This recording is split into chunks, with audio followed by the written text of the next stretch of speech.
All right, buckle up, everybody, because we are diving deep into some seriously intense prophecy today. We're cracking open the book of Isaiah, specifically chapters 22 through 24. Oh, yeah, those are some wild ones. Let me tell you, these chapters, they've got some fascinating excerpts here. Visions, warnings, even I'd say like a little glimmer of hope. A sliver of hope. Yeah. The glimmer. Think ancient geopolitics, but with a spiritual twist. Right. Right. We're talking about Isaiah, a prophet in the kingdom of Judah, warning folks about, well, some pretty heavy judgment. But he's also, offering a glimpse of what the future could hold. So, expert speaker, where do we even begin with this whirlwind of pronouncements? Well, I think the first excerpt, it just kind of throws us right into the heart of Jerusalem. It's called the Valley of Vision, Ooh, I like that. which is intriguing in itself. Yeah, absolutely. And it starts with this image of people just like scramble to their rooftops. Yeah, like running up to the roof. What do you make of that? Well, it's like they're trying to get a better view of what's coming or maybe even escape it? But like on a symbolic level, this valley of vision, which is Jerusalem, right? The center of their world, it's blind to this impending doom. Like they're so focused on their own lives that they're kind of missing the bigger picture? Mhm. Yeah, and Isaiah really doesn't hold back on the details, does he? No, he doesn't. We've got panic in the streets, broken walls, desperate cries for help, like It's vivid, right? very vivid. Yeah, it paints this like picture of chaos, impending destruction.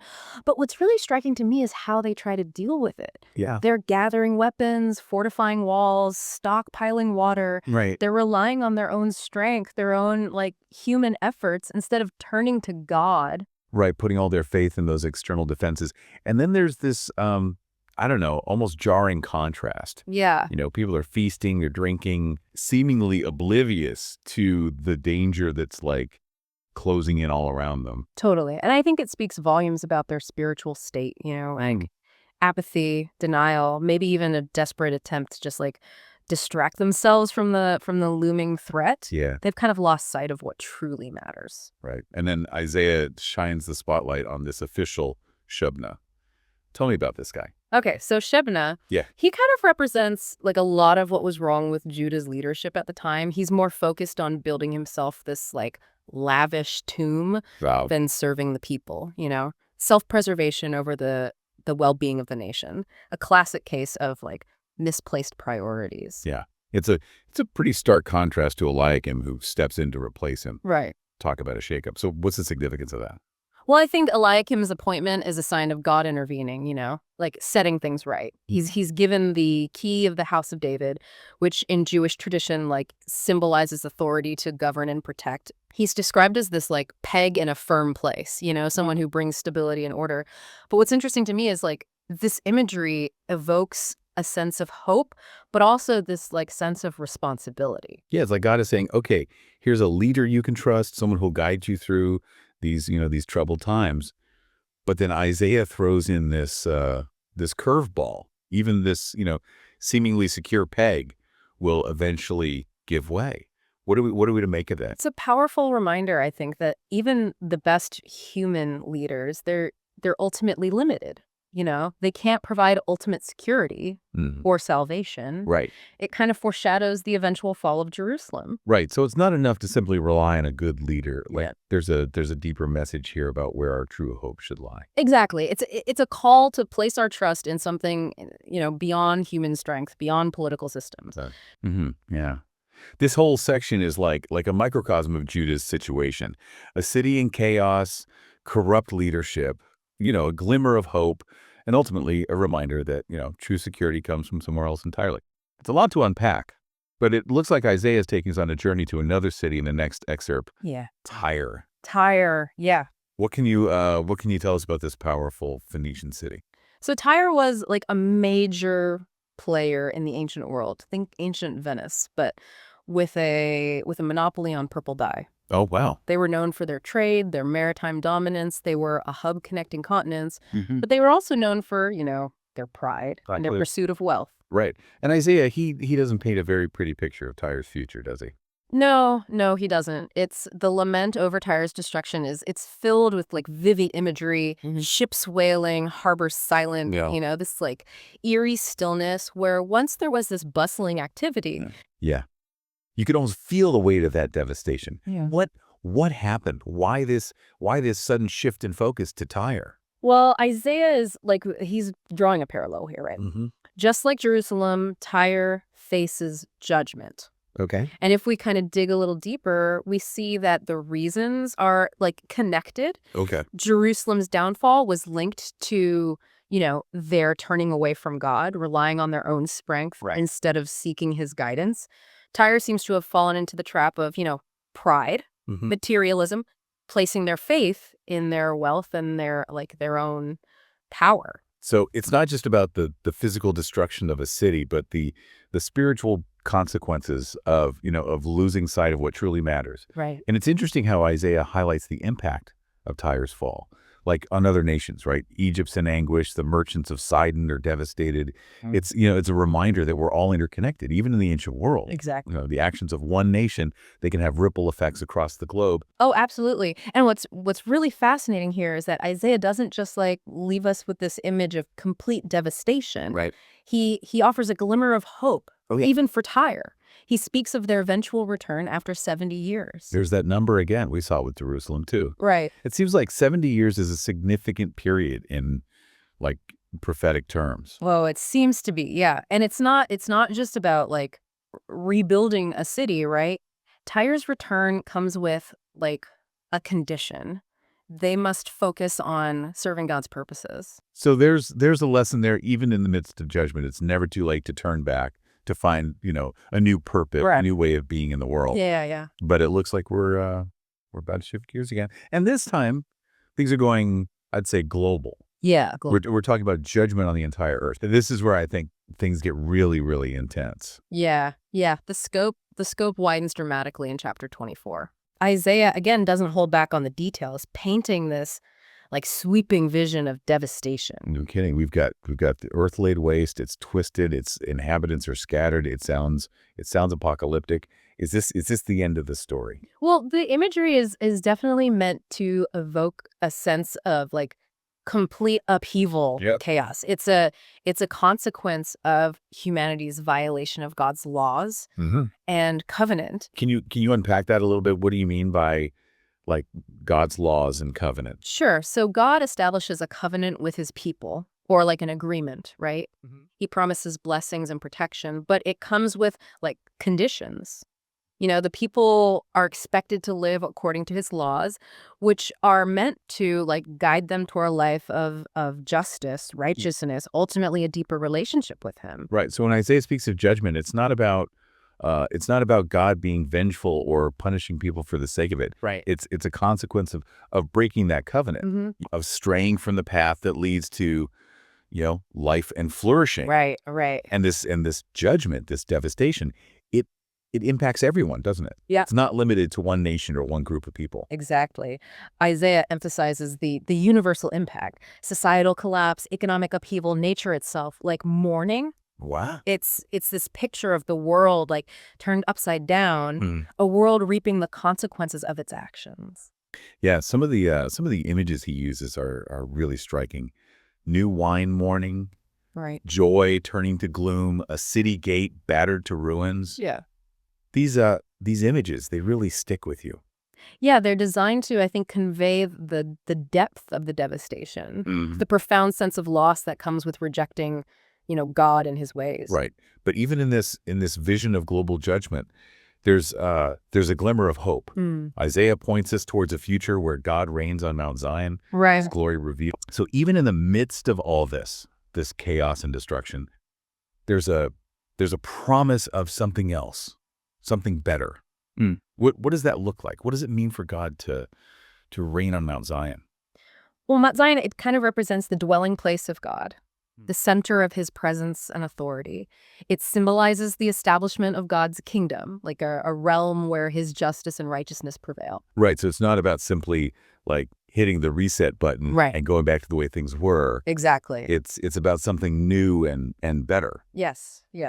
And notice how Isaiah describes God's reign, right? It's not about raw power or domination, Right. but about glory. Hmm. It's about God's character being revealed, his love and justice like shining brightly for all to see. I love that. Right. It's not a victory parade. It's a revelation of who God truly is. Yeah. And that brings us back to that final thought-provoking image, the moon and sun ashamed before God's glory. Yeah. What do you think that signifies? Well, I think it's what's fascinating here is how it challenges our like human perspectives on power and authority, right? Hmm.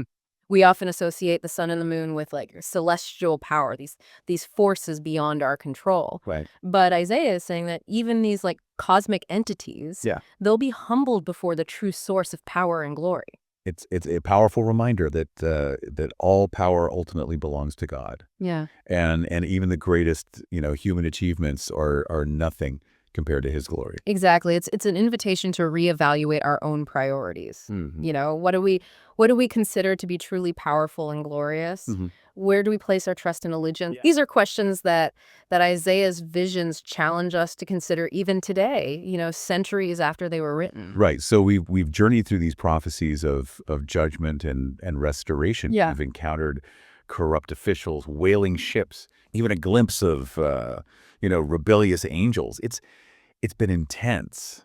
But what does it all mean for us here and now? What can we take away from these ancient pronouncements? Well, I think one of the key takeaways is that our choices have consequences. Mhm. Whether we're talking about like individual cities or the entire world. Right. There's like this moral order to the universe. Mhm. And when we violate that order, when we turn away from God and pursue our own, selfish desires, there will be repercussions. Right. It's not about trying to like scare people into being good. It's about understanding that our actions have ripple effects. Yeah. We're all accountable to a higher power. Exactly. But I think it's equally important to remember that God is a God of mercy Right. and grace. Mm-hmm. He doesn't delight in judgment. He desires restoration. Mm. And even when we mess up, even when we face the consequences of our choices, Mm-hmm. there's always the possibility of turning back to him and finding a new path. Right. So it's not about living in fear of judgment, Right. but about living in the hope of redemption. Exactly. Yeah. And that redemption, it might not always look like we expect. It might involve going through like difficult times, Right. facing the consequences of our actions. Yeah. But ultimately, it leads to something beautiful, something new, something that reflects the glory of God. Precisely. So much to think about. Great. But before we wrap up this deep dive into Isaiah, I have to ask you, what stands out to you from all this? What's the one thing that you hope listeners really chew on? Well, for me, it's that contrast between destruction and renewal.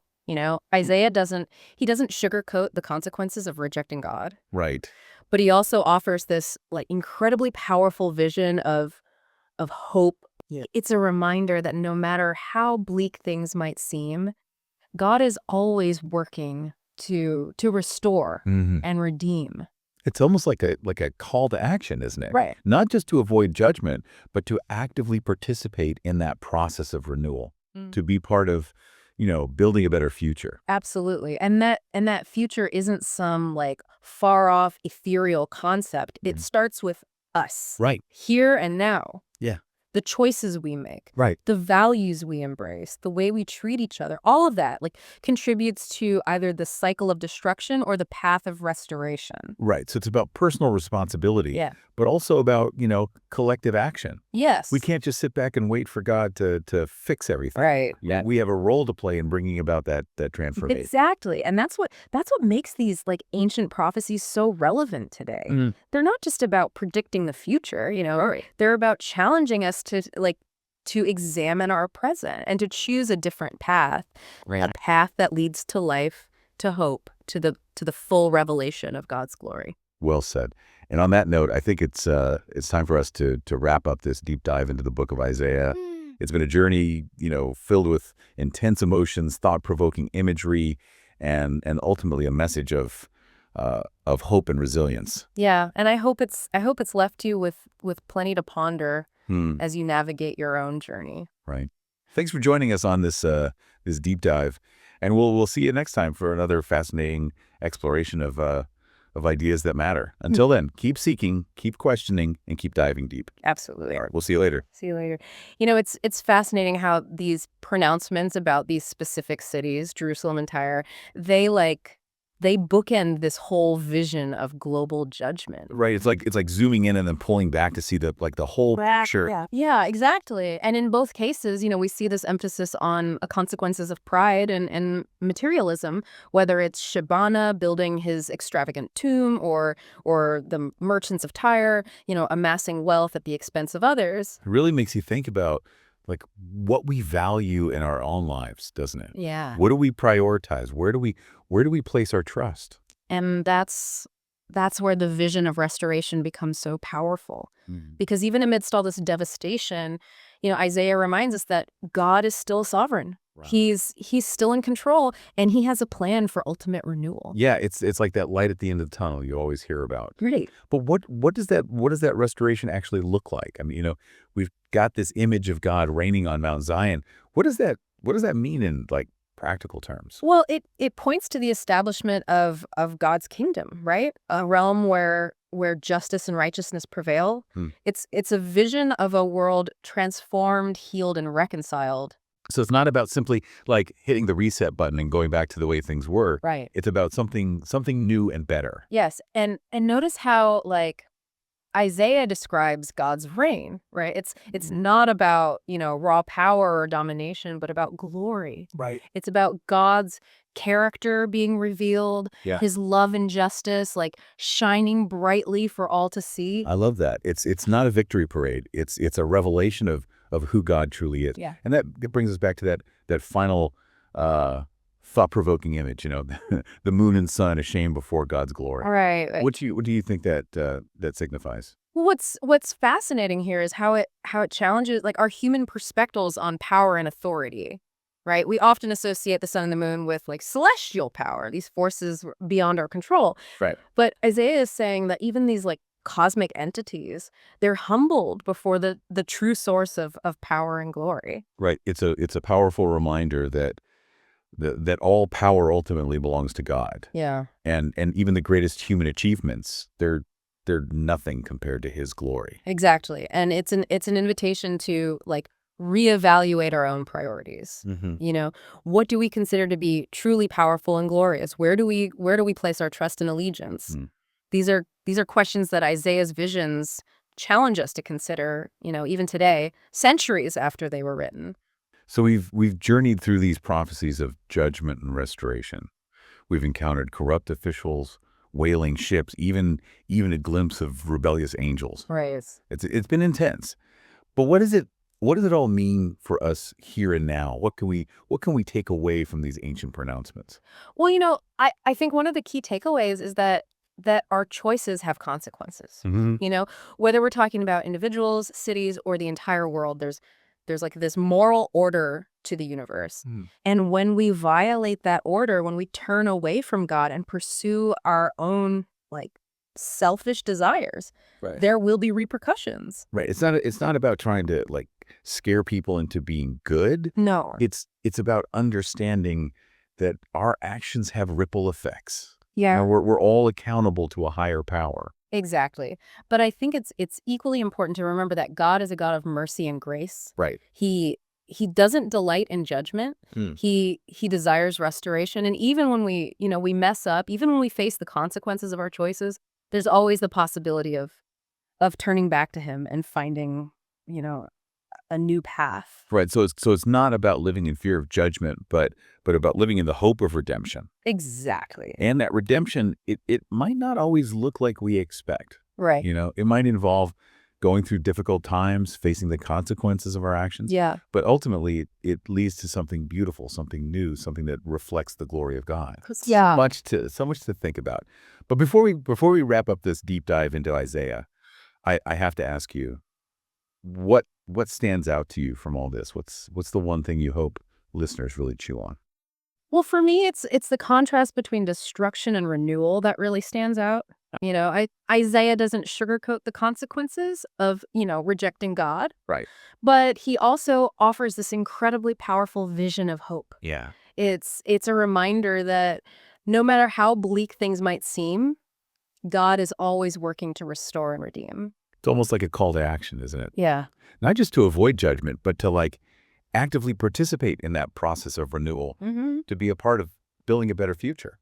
Absolutely. And that future isn't some, far off ethereal concept. Hmm. It starts with us here and now. Right. Choices we make, the values we embrace, the way we treat each other, all of that contributes to either the cycle of destruction or the path of restoration. Right. So it's about personal responsibility, but also about collective action. You can't just sit back and wait for God to fix everything. Right. We have a role to play in bringing about that transformation. Exactly. And that's what makes these ancient prophecies so relevant today. Mm-hmm. They're not just about predicting the future. Right. They're about challenging us to examine our present and to choose a different path, a path that leads to life, to hope, to the full revelation of God's glory. Well said.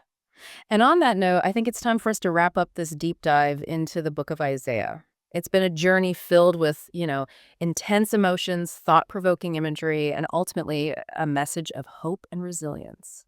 Yeah, I hope it's left you with plenty to ponder Hmm. as you navigate your own journey. Right. Thanks for joining us on this deep dive, and we'll see you next time for another fascinating exploration of ideas that matter. Until then, keep seeking, keep questioning, and keep diving deep.